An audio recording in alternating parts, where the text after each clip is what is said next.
चलिए अब खबरें विस्तार के साथ देखेंगे। बांग्लादेश में हिंदुओं के खिलाफ बढ़ते अत्याचार के खिलाफ दिल्ली में बांग्लादेश हाई कमीशन के बाहर विश्व हिंदू परिषद समेत हिंदुवादी संगठनों का आज उग्र प्रदर्शन देखने को मिला है। बांग्लादेश में हिंदू युवक दीपू चंद्र की हत्या कर दी गई थी, जिसे लेकर दिल्ली में बांग्लादेश हाई कमीशन के बाहर बवाल मचा। बांग्लादेश हाई कमीशन के बाहर विश्व हिंदू परिषद के कार्यकर्ता जुटकर पीड़ित परिवार को न्याय दिलाने की मांग कर रहे हैं। इस दौरान प्रदर्शनकारियों ने पुलिस बैरिकेड को भी आज तोड़ दिया। तो आइए देखते हैं बांग्लादेश हाई कमीशन के बाहर से नीरज कुमार हमारे संवाददाता, उनकी एक खास रिपोर्ट।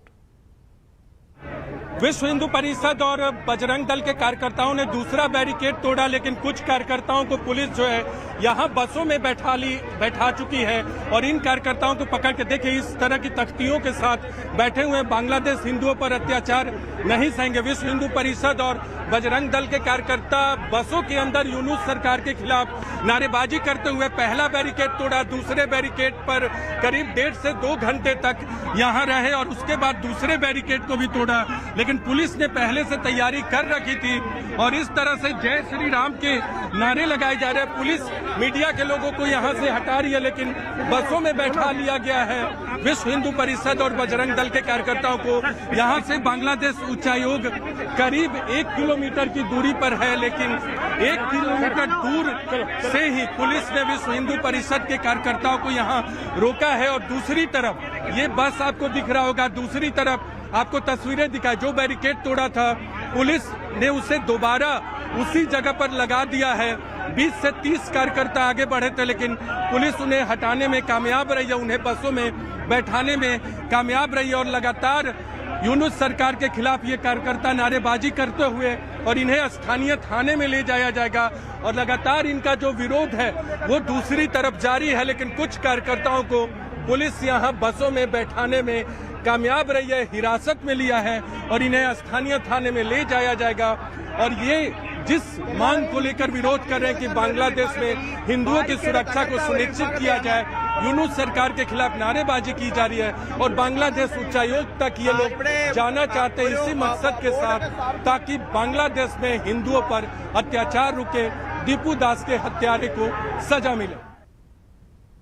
इधर बंगाल में भी बांग्लादेश में हिंदुओं पर हुए हमलों के खिलाफ जबरदस्त प्रदर्शन देखने को मिला है। कोलकाता में बांग्लादेश हाई कमीशन के बाहर हिंदू संगठनों ने प्रदर्शन किया। इस दौरान पुलिस की प्रदर्शनकारियों से झड़प भी हुई। पुलिस ने प्रदर्शनकारियों पर लाठीचार्ज किया। एक मौका तो ऐसा भी आया कि प्रदर्शनकारी सड़क पर बैठ गए और पुलिस वाले उन पर लाठियां बरसाने लगे। इस दौरान कई पुलिस वालों ने प्रदर्शनकारियों के उन्हें घेरा और उन पर खूब डंडे चलाए। बांग्लादेश में दीपू दास हत्याकांड मामले में अब तक 12 लोगों को गिरफ्तार किया जा चुका है। इनमें से 7 संदिग्धों को RAB यानी रैपिड एक्शन बटालियन ने हिरासत में लिया है। 5 आरोपियों को स्थानीय पुलिस ने दबिश देकर पकड़ा है। इस मामले में सरकार के रुख की कड़ी आलोचना के बाद अंतरिम सरकार के प्रमुख मोहम्मद यूनुस का बयान सामने आया। उन्होंने इस हत्याकांड की कड़ी निंदा की है। यूनुस सरकार की ओर से कहा गया है कि नए बांग्लादेश में सांप्रदायिक हिंसा या मॉब लिंचिंग की कोई जगह नहीं है।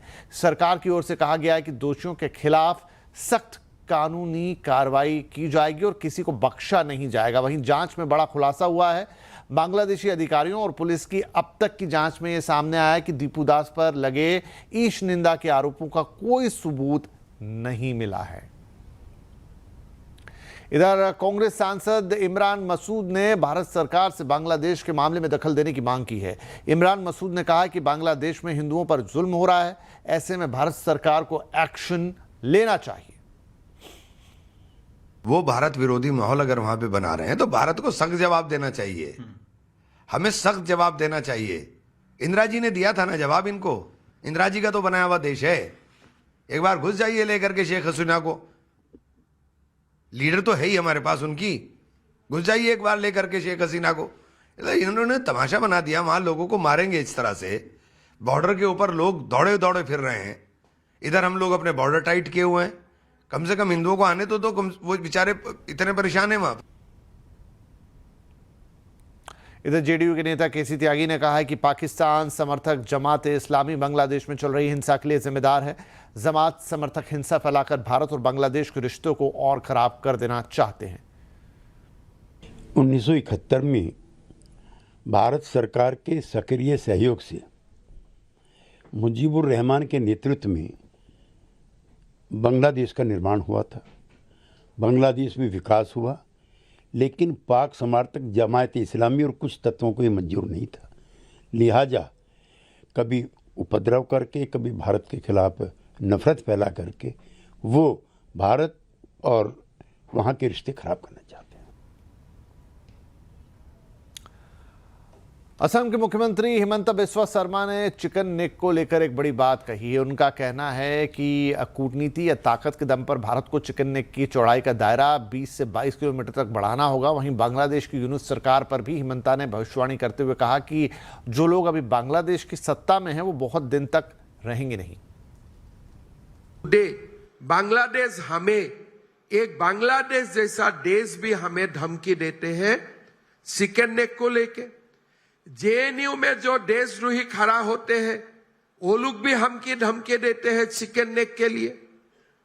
तो मैं तो भारत सरकार से दरखास्त करूंगा, कभी ना कभी या बल से या डिप्लोमेसी से हमें और 20-22 किलोमीटर जमीन हमें लेना है और ये चिकन नेक का क्वेश्चन से हमें नॉर्थ ईस्ट को बाहर करना है।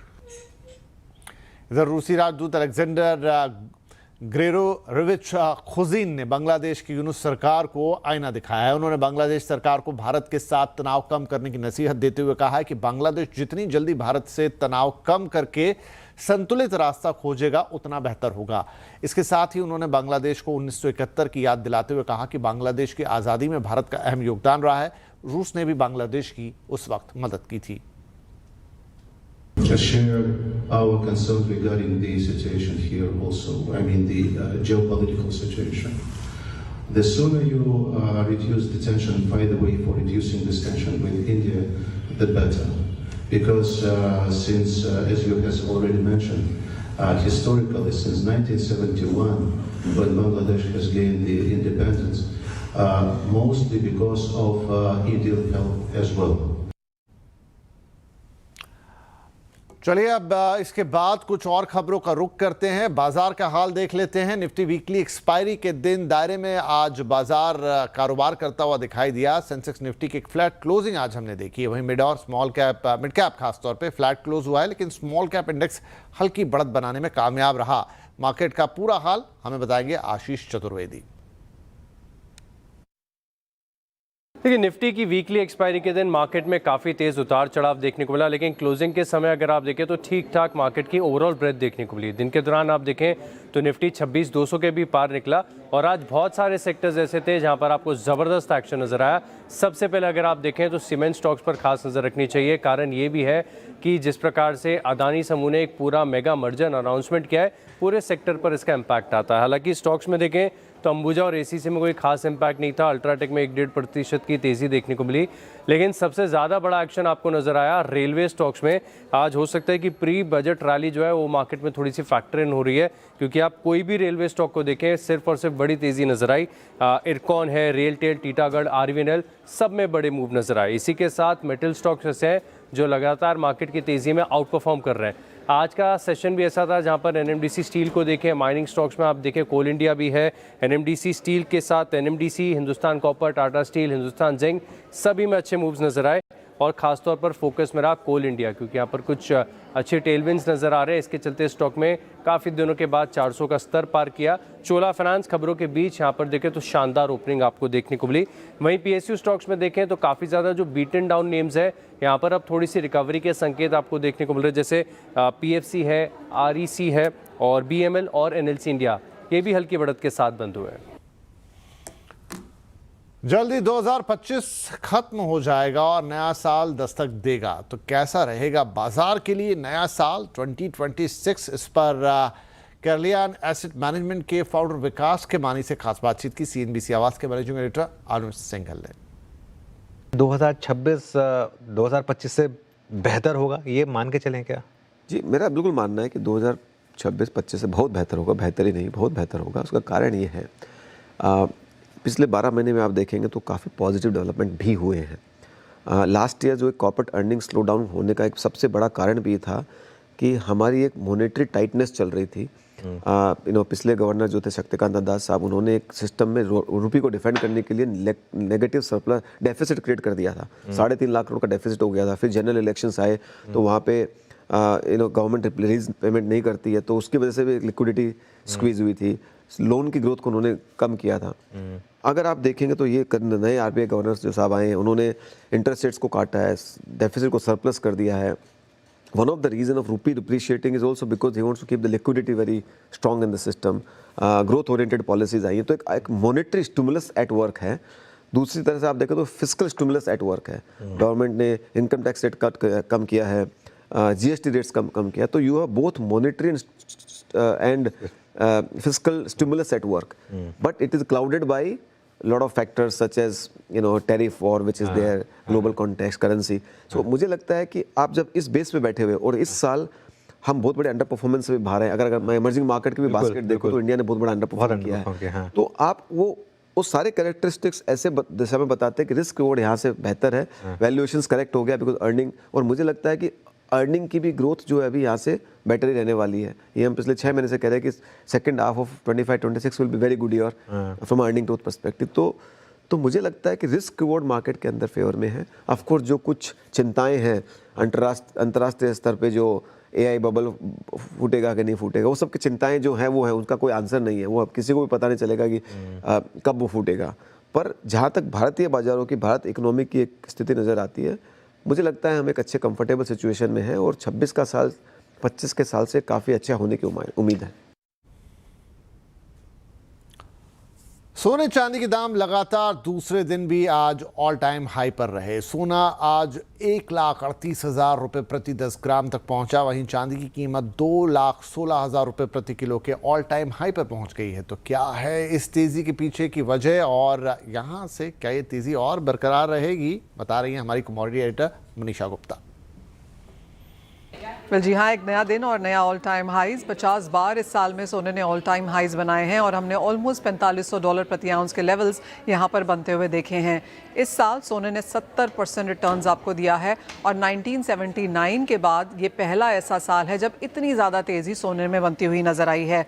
भारतीय बाजारों की बात करें तो 1,38,000 रुपये प्रति 10 ग्राम के लेवल्स यहाँ बनते हुए नजर आए हैं। एक तो जियोपॉलिटिकल टेंशंस हैं, फिर चाहे वो US वेनेजुएला है, ईरान इजराइल है, रशिया यूक्रेन है, इसका फ़ायदा यहाँ पर सोने ने उठाया। दूसरी बात, US के इंटरेस्ट रेट्स में कटौती इस साल तो रही, अगले साल और आएगी, इसका फ़ायदा भी सोना ले रहा है। तीसरी बात, यहाँ पर बहुत स्ट्रॉन्ग डिमांड है, फिर चाहे वो सेंट्रल बैंक्स की तरफ से हो, ETFs की तरफ से हो, पोर्टफोलियो डाइवर्सिफिकेशन के तौर पर रिटेल मार्केट से हो, ये भी यहाँ पर काफ़ी सपोर्टिव रहा। और फिर चौथी बात ये है कि बाज़ार को लगता है कि जिस तरह का ग्लोबल डेट है, करेंसी डिबेसमेंट है, उस सब का फ़ायदा भी यहाँ पर सोने में आता हुआ नजर आया है। इक्विटी ने आपको इतने स्ट्रॉन्ग रिटर्न्स नहीं दिए जितने सोने ने दिए हैं और माना जा रहा है कि लोग यहाँ पर काफ़ी देरी से आए हैं और एक लंबी होल्डिंग यहाँ पर सोने में बरकरार रह सकती है।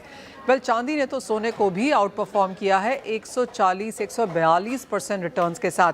तो चांदी $70 प्रति आउंस पर अंतर्राष्ट्रीय बाजारों में है और भारतीय बाजारों में 2,15,000 रुपये प्रति किलो के लेवल्स हम यहाँ पर निकाल चुके हैं।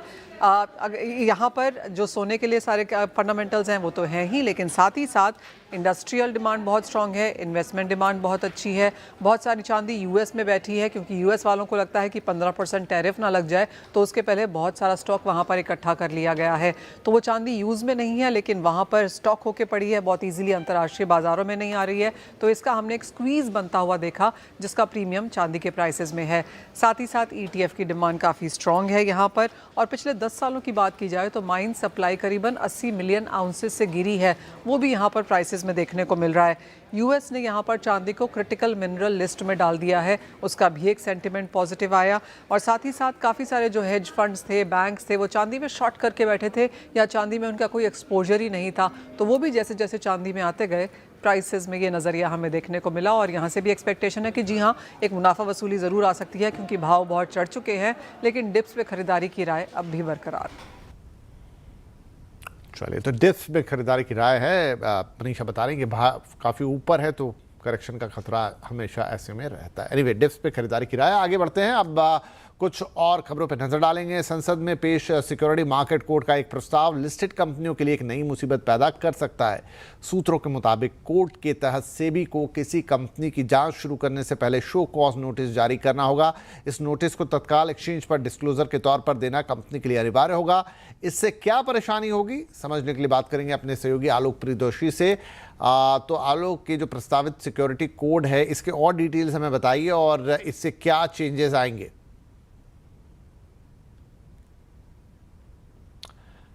शायद कनेक्शन में थोड़ा इशू है, तो हम कनेक्ट करते हैं दोबारा से आलोक से। लेकिन ये जो चीज़ है, जो नया कोड है, जाहिर तौर पर इससे कंपनियों के लिए कंप्लायंसेस के इशू हो सकते हैं और डिस्क्लोजर्स के भी। आलोक जुड़ चुके हैं हमारे साथ। आलोक, तो ये जो नया कोड है, ये किस तरह के चेंजेस लेकर आएगा और इससे क्या बदलाव देखने को मिलेगा? बिल्कुल, देखिए, जो अभी पिछले हफ्ते संसद में सिक्योरिटी मार्केट कोड सरकार ने पेश किए हैं, उसको लेकर एक नई दिक्कत पैदा हो सकती है। हमें सूत्रों से जानकारी मिली है कि इसमें जो मटेरियल डिस्क्लोजर नॉर्म्स है, उसके तहत लिस्टेड कंपनियों को 2 बार अपना डिस्क्लोजर एक्सचेंजेस को भेजना पड़ सकता है। इसमें अभी जो पहला जो डिस्क्लोजर होगा, वो जब सेबी से शो कॉज नोटिस मिलेगा तब देना होगा, और दूसरा जो अभी जैसे होता है कि जब इंटरिम ऑर्डर या फिर जो ऑर्डर पास हो जाता है, उसके बाद जब आप बीएसई एनएसई को इन्फॉर्म करते हैं, वो देना होगा। तो इसकी वजह से एक परेशानी हो रही है कि मार्केट में इसको लेकर उतार चढ़ाव हो सकता है, इन्वेस्टर्स को इसमें नुकसान भी हो सकता है। और दूसरा जो सरकार की तरफ से कहा जा रहा है, सूत्रों के मुताबिक, कि सेबी के जो अधिकार हैं उसमें पारदर्शिता लाने की कोशिश की जा रही है कि बिना इंटरिम ऑर्डर से पहले पर्सनल हियरिंग जरूर हो, इस बात को ध्यान रखा जाएगा। तो इसी के चलते ये 2 बार डिस्क्लोजर नॉर्म्स की व्यवस्था आने वाले दिनों में की जा सकती है। हालांकि ये बिल संसद में है, सेलेक्ट कमेटी अभी इस पर देख रही है, और आने वाले दिनों में इसमें क्या बदलाव होता है या फिर एज इट इज ये प्रोविजन रहेगा, ये देखना होगा। जी, बहुत शुक्रिया आलोक इस अपडेट के लिए। प्रदूषण के मसले पर आज बॉम्बे हाईकोर्ट ने बीएमसी और महाराष्ट्र प्रदूषण नियंत्रण बोर्ड को कड़ी फटकार लगाई है।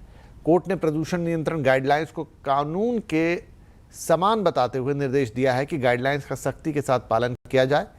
कोर्ट ने इस जनवरी में गाइडलाइंस को लागू करने के लिए 1 महीने का वक्त दिया था।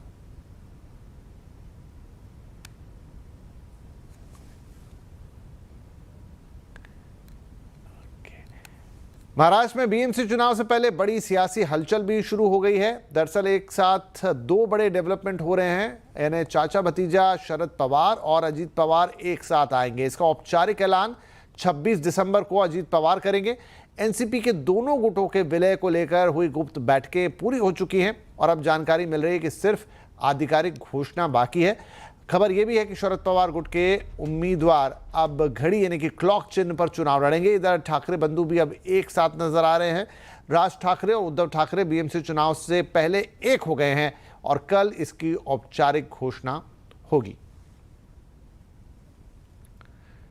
वैष्णो देवी की यात्रा करने जा रहे हैं तो ये खबर आपके लिए बहुत ज़रूरी है और बहुत काम की भी। दरअसल Shri Mata Vaishno Devi shrine board shrine board ने RFID कार्ड यानी यात्रा कार्ड को लेकर नियमों को अब बदल दिया है। अब RFID यात्रा कार्ड मिलने के 10 घंटे के अंदर अंदर आपको यात्रा शुरू करनी होगी और दर्शन के 24 घंटे बाद बेस कैंप में लौटना होगा। बोर्ड का कहना है कि नववर्ष से पहले यात्रियों की संख्या में तेज़ इजाफा हो रहा है, जिससे ट्रैक पर भीड़ प्रबंधन, सुरक्षा और आपात स्थिति से निपटने के लिए ये कदम ज़रूरी था। बोर्ड ने कटरा रेलवे स्टेशन पर पंजीकरण केंद्र रात 12 बजे तक का अब खोल दिया है।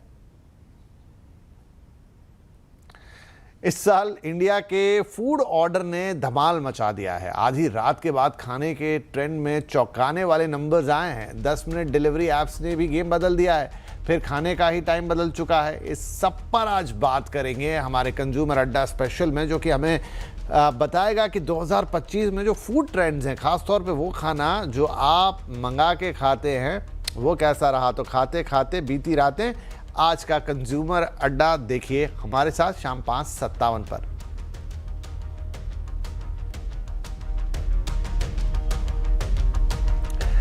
तो फिलहाल आवाज समाचार में इतना ही, लेकिन CNBC आवाज पर आपके लिए खबरों का सिलसिला लगातार जारी है और हमारे सोशल मीडिया प्लेटफॉर्म पर जरूर विजिट कीजिए ताज़ा और अपडेटेड खबरों के लिए। नमस्कार।